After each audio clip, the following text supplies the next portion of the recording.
He said, "Hey Steve, hope things are going well there, but I don't have time to chit-chat. I need to record this call and ask you some questions. Do you consent to being recorded, and will you allow me to swear you in so that this is official, and if anything you say is later proven to be false or misleading, you may be subject to criminal charges and a warrant issued for your arrest?" His name was Bill, but we all called him Woody. I said, "Woody, is this some kind of a joke? Who put you up to this? Because I'm about to shit my pants as I have no idea what this is about." My mind was racing so fast trying to guess, counter-guess, and trying to process that I could potentially be kicked out of West Point for something I had no clue about as of that moment. Woody replied, "It's no joke, and this is a very serious case we are investigating concerning inappropriate behavior between an adult and a minor or minors with regard to possible consensual or non-consensual sexual activities or sexual assault."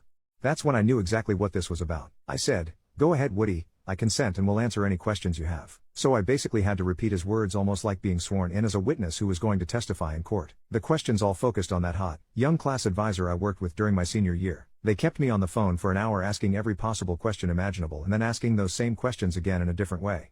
I answered every one honestly and candidly, but at the 1 hour mark I was becoming agitated as it seemed like they were on a witch hunt and were going to keep asking questions until they got an answer they liked.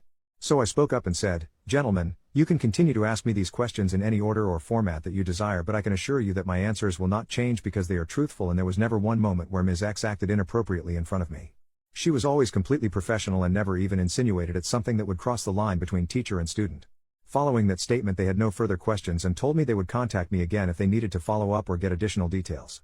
My TAC could see I was visibly shaken, so we talked for another hour and I told him everything about the situation. He never had to ask me if I was being truthful because every cadet adheres to a strict honor code that becomes part of who we are. That code states that a cadet shall not lie, cheat or steal, nor tolerate those who do. He told me that I handled things professionally and can hold my head high if I ever return home for a visit. And that was that. I went back to my studies and prepared for my final exams and went home for a short Christmas break. That's when I found out that my teacher, my class advisor, had been found guilty of having a relationship with someone in the current senior class.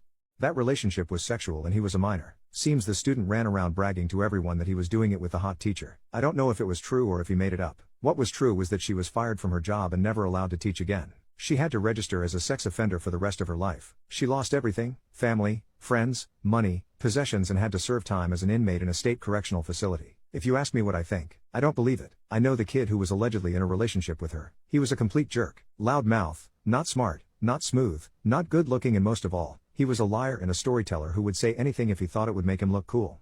I had wished I could have tracked him down and interrogated him my way. My guess is things might have ended differently, but I never got the chance to run into him and the cards he laid were played.